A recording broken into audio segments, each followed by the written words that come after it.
Hello and welcome to the Park Life Podcast. My name is Mike. I'm a travel agent that specializes in all things Disney. This is episode 52 of the Park Life Podcast, and today we're going to talk about Disney with a toddler. From packing and fun things to do, staying healthy, you name it, we'll hit it. And I'm going to use my experience from our 20-month-old grandson who we took to Disney World about a month and a half ago, almost 2 months now. And I'll be honest, last time I had gone with toddlers would have been 16, 17, 18 years ago when my youngest son, who's 19, almost 20 now, was a toddler. So we had to relearn some things and figure some things out while we were there on our trip. But good things to figure out and good things to share with you so that if you have an upcoming trip with a toddler, whether it's your own toddler or, in my case, a grandson or granddaughter, hopefully this will help prepare you a little bit. So, again, our little guy was 20 months old when he was there. It was his very first time to Disney. So, a lot of first times. First time on an airplane, first time in a bus, first time on rides, first time seeing characters, parades, fireworks, the whole shebang. And so we tried to prepare and plan for as much of it up front as we could to help make the experience as positive for not only him, but for all of us. So, first off, we did some preparation up front. We started engaging him with more and more Disney content on Disney Plus, whether it was movies or shows like Mickey Mouse Clubhouse, things like that, to help get him familiar with the characters and a comfort level and an excitement level. In a lot of the movies that we would watch at the very beginning or at the very end, they would have the zoom of the castle and fireworks going off over the castle. And so engaging him with what we were seeing and sharing that with him kind of helped along the way. It also helped us to introduce storylines and characters with him so that he knew, like, for instance, the very, very first character he encountered when we were there was on our first park day at the Magic Kingdom, first thing in the morning. Tigger walked by on his way to his meet and greet spot, and Briggs knew exactly who Tigger was and went running right up to him. Had he not been exposed to seeing who Tigger was on Disney Plus or movies or shows, he may not have had the same reaction. Now, if your toddler is maybe 2 or 3 or 4, a little more advanced than a 1 year old, have a countdown calendar. Make it exciting for them so they can gain in their excitement and be a part of the process leading up to travel day. Now, this other one for us is I called it stroller strategy. There's really, I guess, probably 4 different ways you could tackle this. Depending upon the age of your child, you could decide we're not bringing a stroller. My child doesn't use a stroller at home anymore. They walk wherever we go, so we don't need a stroller. That's one way to go. Another one is to decide to rent the stroller inside the park when you're there. If you do that, make sure that you're there early enough. There's a finite number of strollers, and once they're gone, they're gone. You cannot rent one, and then your child would be forced to walk or you would be forced to carry them. You can rent a stroller from outside of the park at different companies that do stroller rentals. The advantage there is that you have it for the entire length of your stay, not just inside the parks. So when you leave the park and have to walk back to the bus or to the monorail station or to the ferry boat, you have to carry your child or they have to walk in a very large crowd. So having a stroller outside of the parks is advantageous. Walking around your resorts, going to Disney Springs, all of those things, having a stroller that you've rented from outside the parks will be very beneficial.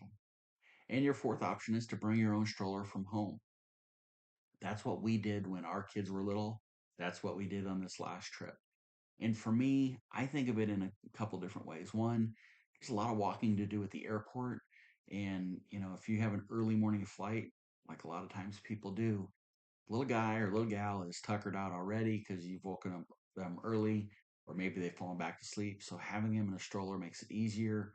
I think it's easier to deal with your luggage, the little one in a stroller. And then the other advantage to me is your child or grandchild is used to that stroller. They're comfortable in it. They probably have taken naps when they're in it at home walking around the neighborhood or the grocery store or in the mall or wherever it may be. And so a comfort for them is a big thing when they're heading somewhere that they've never been before and around tens of thousands of people that they're not accustomed to being around. So any little comfort like your own stroller can be very helpful for them. Packing. Oh, the packing.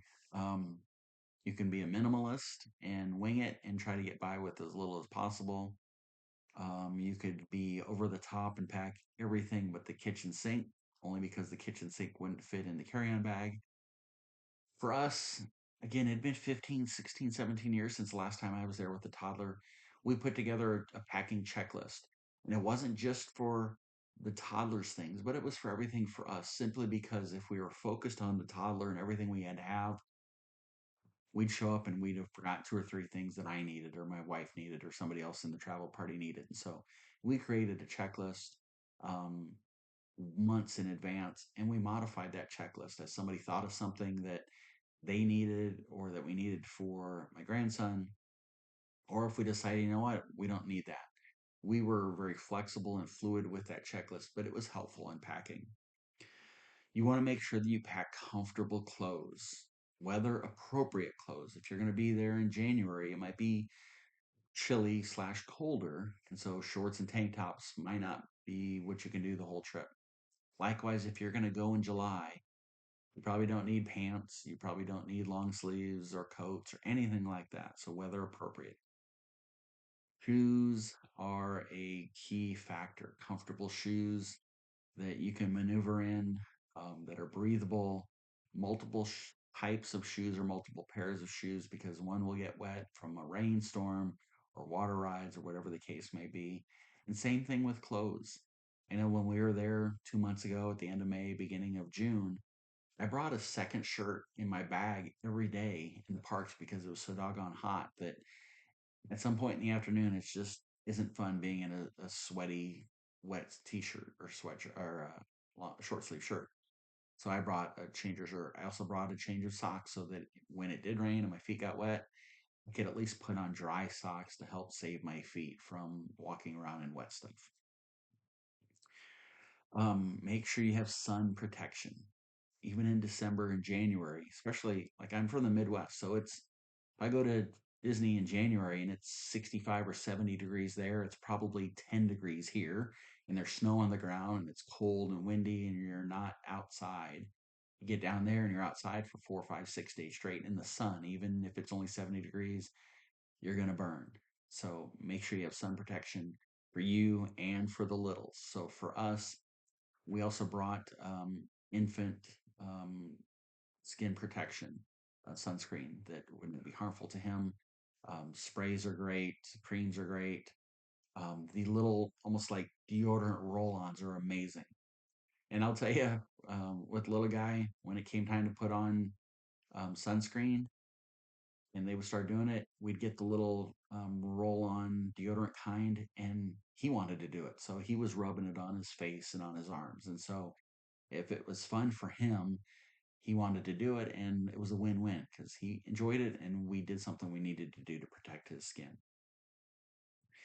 Diapers, wet wipes, and don't forget swim diapers. Those are important as well. So for us, I know we pack more than enough diapers, but you'd rather have too many than not enough because while you can buy them in the resort shops, you're going to pay a premium price for them.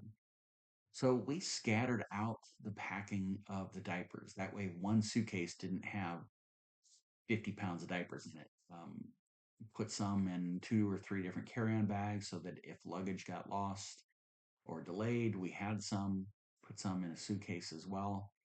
And it was beneficial for us because one of our checked suitcases got caught up in one of the conveyor belts at the airport and that rubbing, it wore a hole through it. There was almost kind of like burn marks on it and it damaged some of the contents in the suitcase, but diapers were one of the things. And we lost about a half a package of diapers. So not catastrophic, but because we had diapers in other bags that helped us out along the way. First aid and medication, make sure you pack that. Band-aids, Kleenex, stomach medications, headache medications. And these are probably more for you than the little, but you want to make sure that you pack toddler medications as well so that if they need something, you've got it. It's a lot less expensive to bring it from home than it is to buy it down there. Snacks are a huge thing. They were for our little grandson. He likes to eat, and so having comfort snacks that he liked, that he was comfortable with, that he knew what they were beneficial at the airport waiting to get on our plane, on the airplane. All of these first for him, having something there that he was comfortable with and familiar with helped him um, get over the probably toddler anxieties of who are all these people and what is that big thing out there and what are we walking on and where are we sitting and this, that, and the other. So having snacks saved a lot of money for us. And again, we scattered out the packaging snacks across different bags. That way, if one got lost or delayed, we had a fallback on it. Comfort items for your toddler. For us, we made sure that he had binkies. Um, we brought some bottles just in case, but he's kind of out of the bottle phase. But again, having something again on the airplane, not knowing how his little ears were going to do, having something to suck on. So the binky was valuable. We did have milk in a thermos, and we brought a bottle just in case, because sometimes being able to suck on something helps alleviate the pressure in the ears. Thankfully for us, it didn't become a problem. We made sure that we had two different blankies that were his that he was comfortable with. A stuffed animal. Any of those little comfort items that again can just put the little's mind at ease when they're somewhere that they're unfamiliar with. Make sure you have things for the heat and the sun. A hat for them, protect their skin, protect their head. A fan. So we had for the adults we had the neck fans, but we found little handheld fans that came on stands that were flexible stands so that we could wrap them around the tray on his stroller. So it was right there. We didn't have to fiddle with it. He didn't have to fiddle with it. Made it very convenient. And cooling towels. Sometimes for him, it was more fun just feeling something kind of wet, on his head, and it was a game with him. But it gave us the opportunity to help make sure he stayed cool along the way.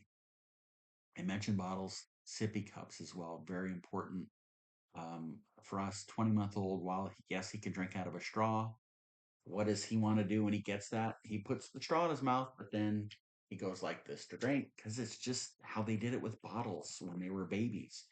And guess what? The lids aren't that great. And so all of a sudden the drink cups are spilling all over. So having sippy cups that he was used to was very advantageous. And we made sure we brought extras because I guarantee we lost one somewhere in a park. And so we had extras with us, but great things to have. It's easy to forget, but you want to make sure that little is staying hydrated, just like you in those hot summer days down there. And then a stroller cover. We chose to bring our own stroller. We did not have a specific stroller cover, but we had an extra rain poncho so that we could put it over top of the stroller when it rained and help keep the stroller dry, help keep him dry. We used the head opening and position it so he could see right out of it while it rained. Very helpful because otherwise you're gonna have a wet stroller and contents in the stroller could be wet, and that's not fun. So we're still in this planning, preparing phase. We haven't gone yet, but getting ready to introduce your toddler to rides. In our case, with our grandson, he'd never been on any rides at all outside of a car ride. So the bus was new and foreign to him. Boats were new and foreign to him. And those are just transportation in and outside of the parks, let alone the rides themselves. The train was new, everything. So showing him or her some video on YouTube of some rides that can help them just see it and process it so that it's not a total surprise to them when they get there and see the ride for the first time. Identify height requirements on rides. I think that's so important because if you show your toddler, um, let's pick a ride. If you show your toddler Slinky Dog Dash and they're excited and they can't wait to ride it, and that's all they talk about, and they're so excited. And you get to Hollywood Studios and you walk up to the entrance. And there's a cast member that points to the height requirement thing, and you have to take your little over to it and see if they're tall enough. And they're not tall enough. You have a little that is very upset and doesn't understand why they can't ride the ride. So, knowing height requirements for us, I did that well in advance and I knew exactly which rides were in play, were 100% out of play, and were going to be close. Um, know that. And I say this, please don't cheat.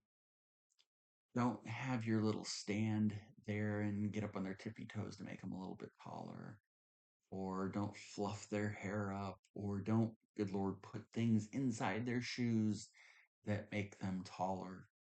The height requirements are there for their protection, for the safety of them and for others. If they're not tall enough, they're not tall enough. Now, if they are tall enough and they are just tall enough, so if this is the bar for them to be and their head is just touching it, 38 inches, 34 inches, whatever the number is, 40 inches, and they're just touching it. And you know that when you're at home, not cheating, wearing the shoes that they would wear in the park, they stand up straight, but not on their tippy toes, and they're just touching it or, just a shade taller than the bottom of that line. Ride those rides early in the day. Gravity is real, and the longer you go throughout your park day walking, we all get just a skosh shorter. So if he or she is just touching that line at home and you wait to ride that ride till 5 in the evening, compression in their body happens with gravity, and now they might be a shade too short. And you're going to be like, but they're tall enough. They're that tall. They're not at that moment. And that's what matters.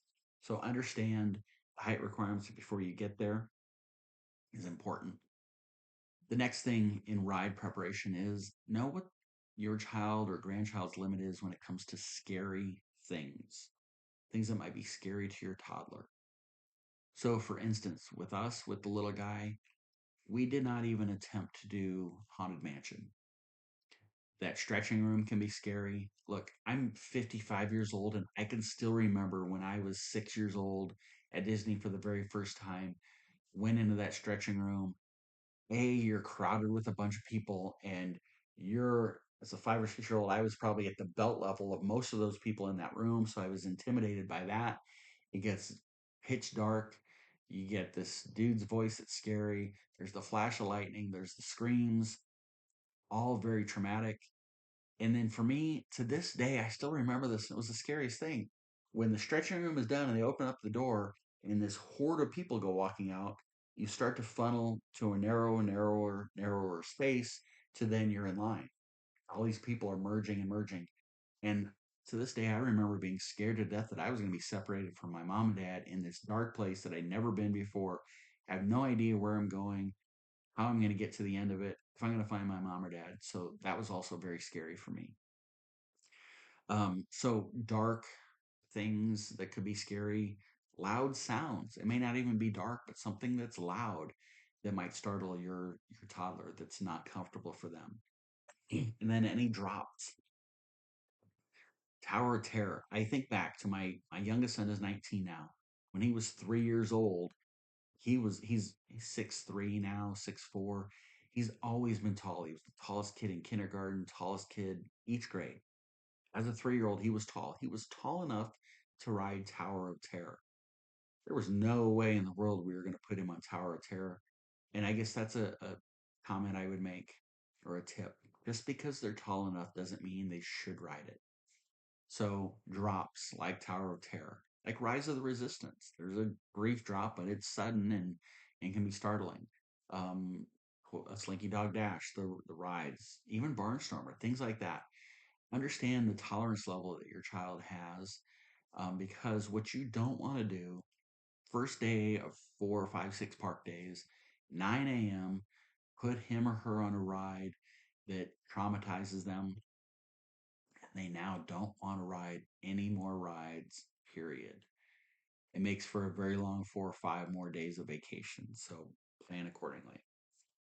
Also, if you do have a little one and you want to ride rides that they're not tall enough for, Um, Look up rider swap or rider switch, rider swap for adults. It allows you and your spouse or companion and your little to get in line together, and one of you rides while the other one then waits with the little.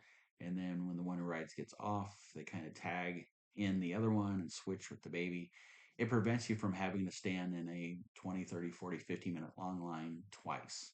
So look up rider switch or rider swap, get familiar with that, and utilize that so that A, your little isn't riding a ride that they shouldn't ride because it's either they're too short or because they're scared. And B, you as adults don't have to sacrifice rides or sacrifice a significant amount of time.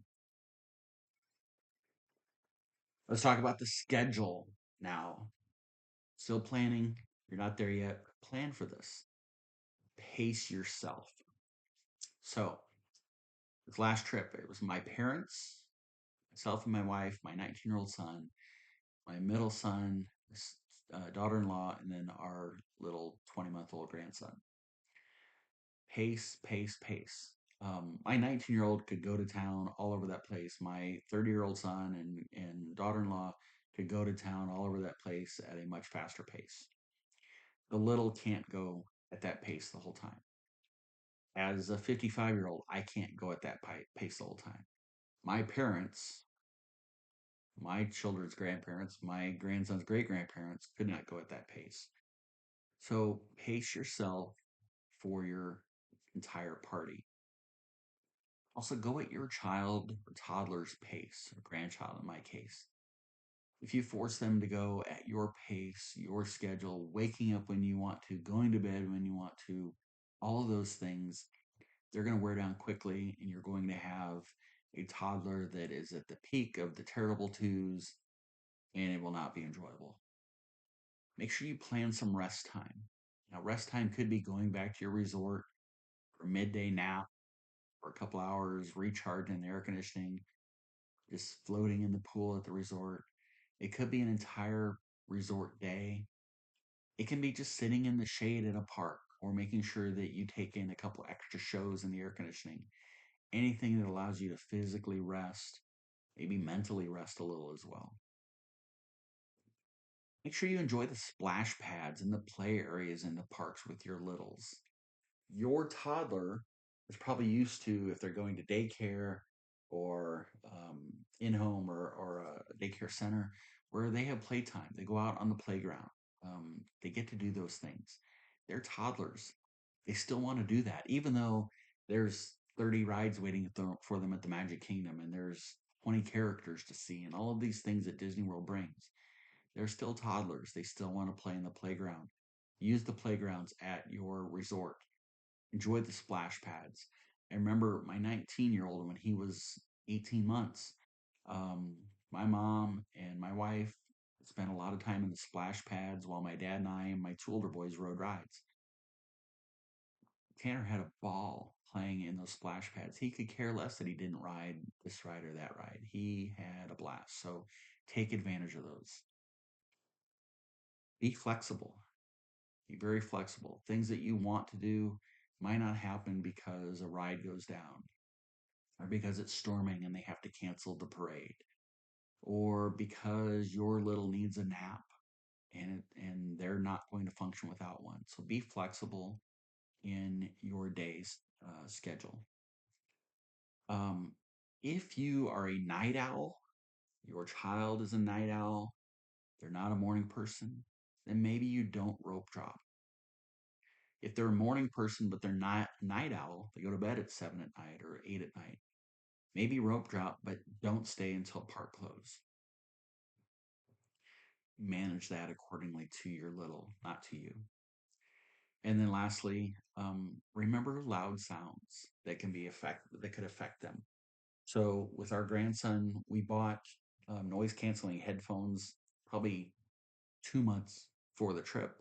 Again, he was 20 months old at the time of the trip, so probably about the time he was 18 months, we bought him, and we got him out of the package, and we got him used to them. To where there were times we went over to watch him, and he put them on, and 10 minutes would go by and then he'd finally take them off. So he was comfortable with them. He knew how they felt on his head. He knew the fact that he couldn't hear anything. And so we had those with us primarily for the fireworks shows at night.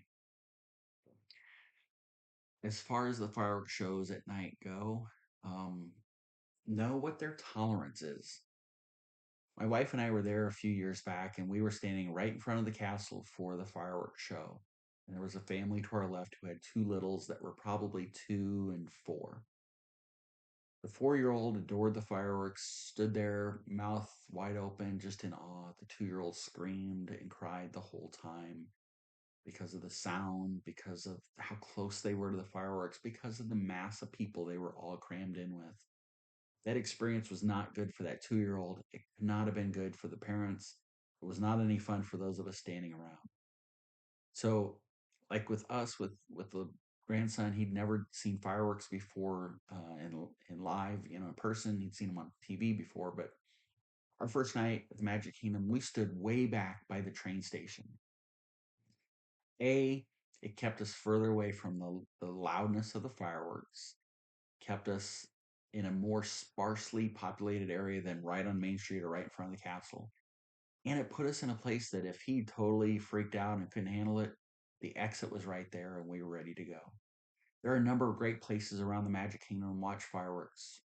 Um, in Fantasyland, over in Tomorrowland, further away where he or she can still see them, but not be traumatized by the sounds and the sights. So plan for that. The headphones are great. With him, first night, happily ever after Magic Kingdom, he wore them the whole time, and he was fine. Our next night was at Epcot for Luminous. I take that back. Our next night was Hollywood Studios. He had them on for Phantasmic. He actually fell asleep in his mom's arms with them on halfway through the show, but had no issues with the sounds and brightness and anything like that. Our third night was at Epcot for Luminous, and we had really good spots. We were standing up with tables um, right at the water's edge for it. We put them on him for the start. Within about 3 minutes, he took them off and set them down and was in awe of the fireworks. So we allowed him to make the decision as to when his ears were ready for those fireworks. It worked perfectly.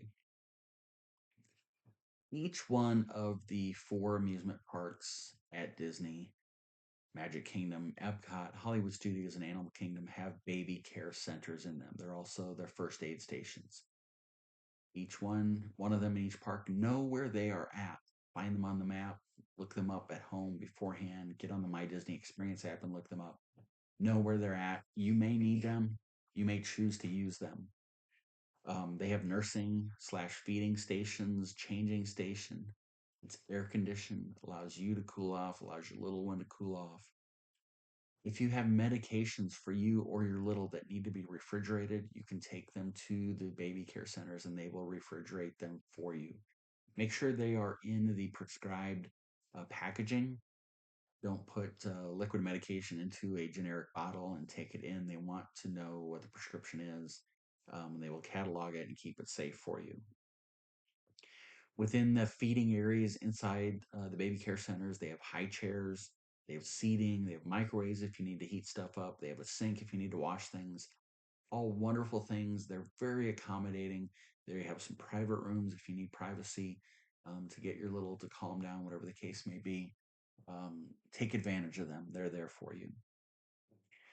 Now let's think about the fun for the kids. Um, and when I say that, make sure that you know what they think is fun, not what you think they want to be fun. Parades can be a great opportunity for them to get comfortable with characters from a distance. But remember that some of that can be loud. You're sitting along a parade route and maybe having to sit there for 20, 30, 40 minutes beforehand so you have a spot. Prepare for that. Make sure you find something that might be in the shade so that you're not baking in the sun and your toddler's not baking in the sun. All of those things. We took the parade as that opportunity to introduce our grandson to characters from afar. Had no idea how he would do. Last thing we wanted to do was our very first park day, put him on a ride right away that scared the dickens out of him, and he was done with rides. and then take him to a character meet and greet, and he was scared to death of the character, and now all of a sudden he didn't want to ride a ride or see a character for 4 days. So we identified rides that we thought would be less intimidating, no drops, no really super loud sounds, things like that, that we could ease him into, and it worked perfectly.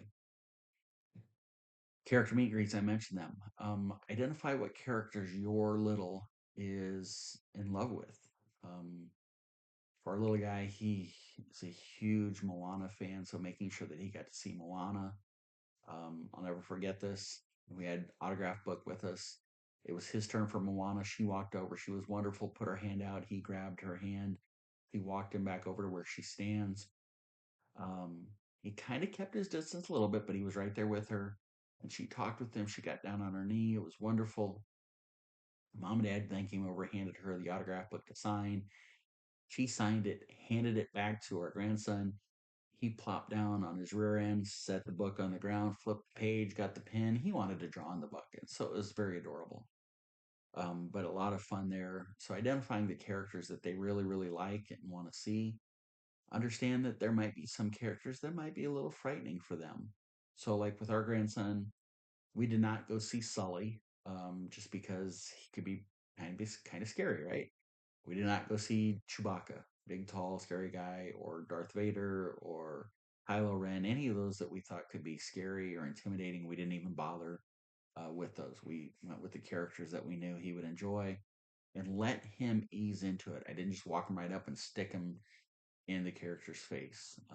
First few characters he saw, he wanted to be held by mom or dad or me or grandma. So we did that. As he got braver and more comfortable, we let him dictate all of that.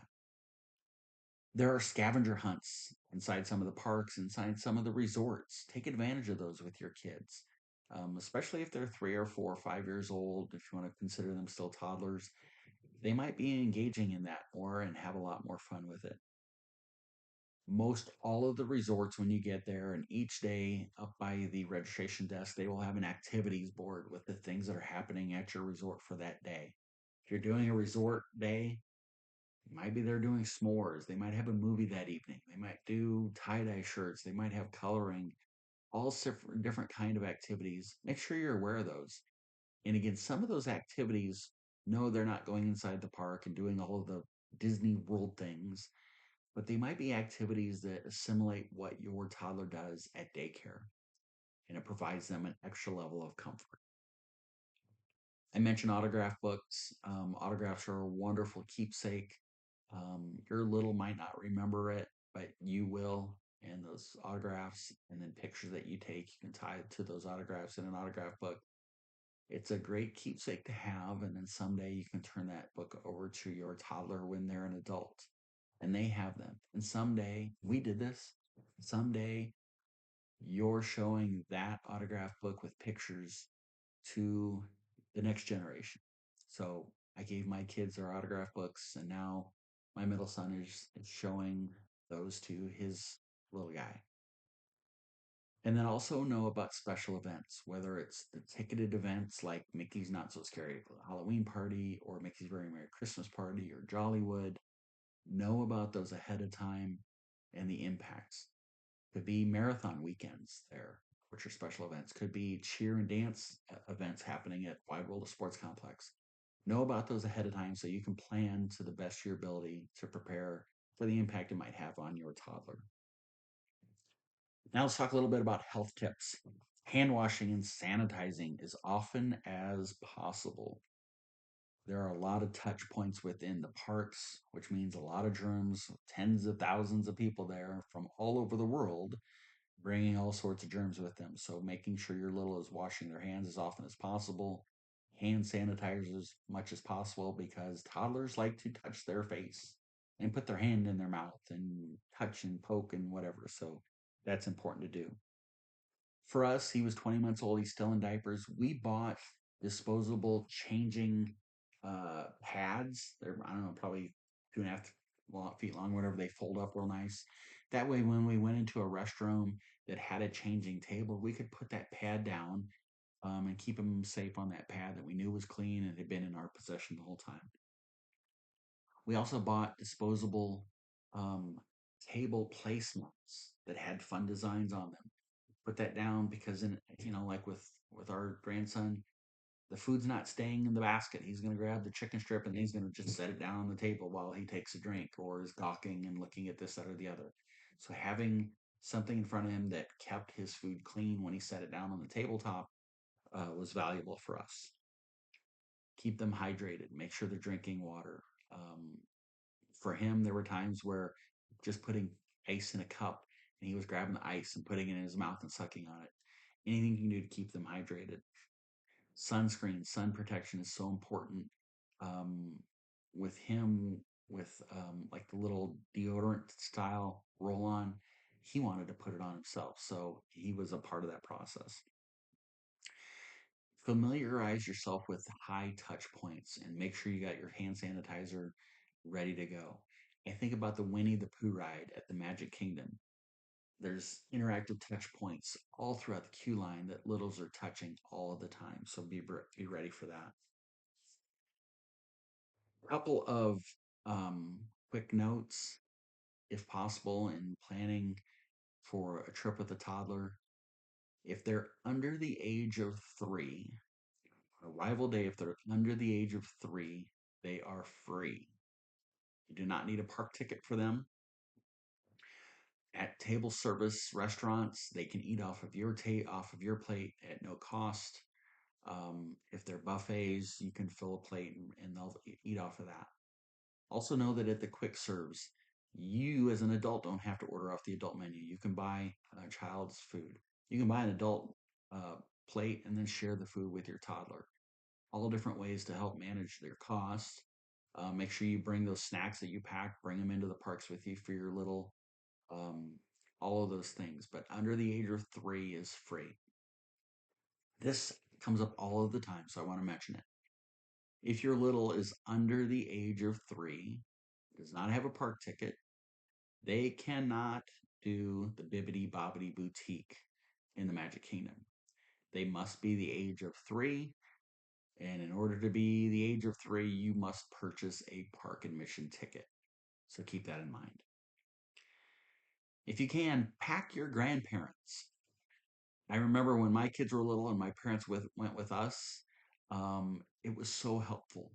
Either allowing my parents to take the older boys off to do stuff while we did something with our youngest, or to give us a 10, 15, 20-minute break and they had the littles with them, whatever it may be, take advantage of that. This past trip, when it was 4 generations, it was wonderful just to have an extra set of eyes on the little guy when a few of us went to go ride a ride or stand in line for food or whatever it may be. The last thing I can tell you is relax and just enjoy what happens. Will our 20-month-old remember Disney? No. But there is no way I can experience Disney through the eyes of my 20-month-old grandson if we don't take him until he's 7 years old.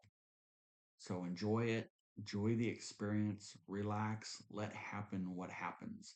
We didn't force things on him, um, and it all worked out perfectly. It was the best vacation we could have ever had, and we will cherish those memories for a lifetime. I'm sure there's a ton more we could talk about with toddlers, but I don't want to keep going. If you have questions, by all means, put them in the chat in the comment box. I will get back to you. I drop these podcasts on Monday mornings on YouTube and Spotify on the Park Life podcast channel. I also do live Park Life um, streams on Tuesdays on the YouTube channel here. That's 6:30 Central, 7:30 Eastern. Love to have you join.